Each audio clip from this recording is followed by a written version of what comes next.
అందరికీ నమస్కారం అండి. నేను మా ఇంటి ముందు వాళ్ళ పాప శ్రీమంతం అయితే వెళ్ళొచ్చానండి.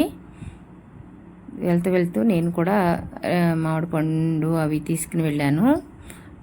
బ్లౌజ్ పీసు, పసుపు కుంకుమ అవి తీసుకుని వెళ్ళానండి. మళ్ళీ తిరిగి వచ్చేటప్పుడు వాళ్ళు కూడా ముత్తైదువులందరికీ ప్యాకెట్ ఇస్తారు కదండి. ఆ ప్యాకెట్లో ఒక జాకెట్ బట్ట, తర్వాత గాజులు, పసుపు కుంకుమ, అరటిపళ్ళు, తాంబూలం అండి. తాంబూలం గోరుమీటి స్వీట్ అండి. తర్వాత పంచదార చిలక అవన్నీ ఉన్నాయండి. బూందీ అవన్నీ ఉన్నాయి.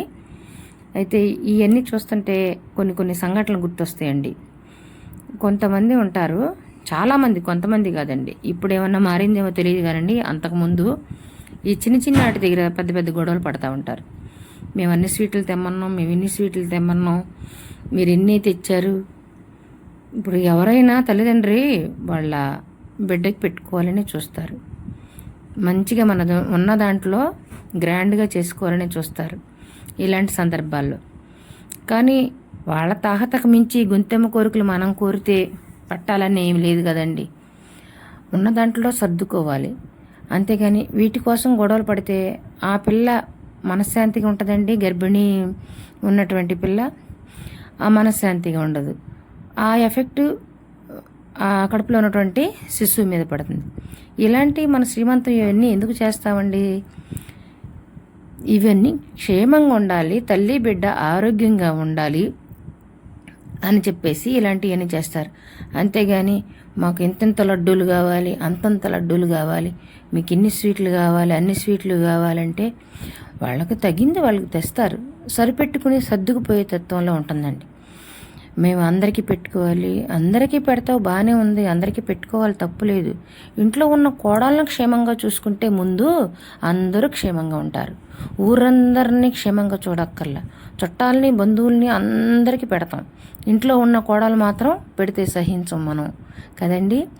మన తోబుట్టువులకి చీరలు కావాలి, ఆళ్ళకి చీరలు కావాలి, వదిలికి చీరలు కావాలి, మరదళ్ళకి చీరలు కావాలి, కానీ ఇంట్లో కోడలు మాత్రం మర్చిపోతాం.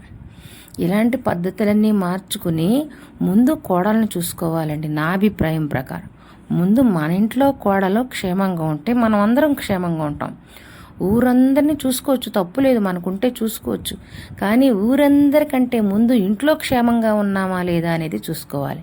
ఇంట్లో మన కోడలు సంతోషంగా ఉందా లేదా, మన కోడలకు అన్నీ సమకూర్చుకుంటున్నామా లేదా, ఇరుగు పొరుగు వాళ్ళు, అమ్మలక్కలు అందరూ కూడా వచ్చి మనం పెట్టినప్పుడు చక్కగా తీసుకుని వెళ్ళిపోతారండి.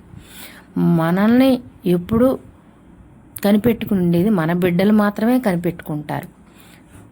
మనం ఎలా ఉంటామో వాళ్ళు కూడా మనతో అలాగే ఉంటారు మ్యాక్సిమం. అంతే కదండి.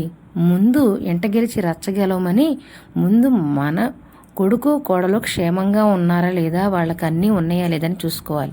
ఊరందరినీ చూసుకోవచ్చండి, తప్పులేదు. కానీ ముందు ఇంట్లోకి ప్రయారిటీ ఇవ్వాలి అనేది నా అభిప్రాయం అండి.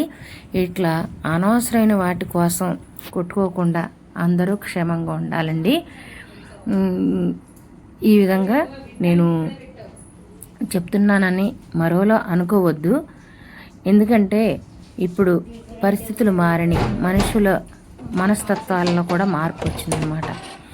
ఇప్పుడు ఆడపిల్లల్ని కదపలేకపోతున్నాను అంటున్నారు. ఆడపిల్లల్ని కదపలేకపోవడానికి కారణం మనమేనండి ఒక రకంగా. అలా తల్లులు ఎదుర్కొన్నారు కాబట్టి ఇప్పుడు పిల్లలు అమ్మో అలా ఉంటే తొక్కేస్తారని ఇప్పుడు ఇట్లా పెట్టిరిగిపోతున్నారని నేను అనుకుంటున్నాను.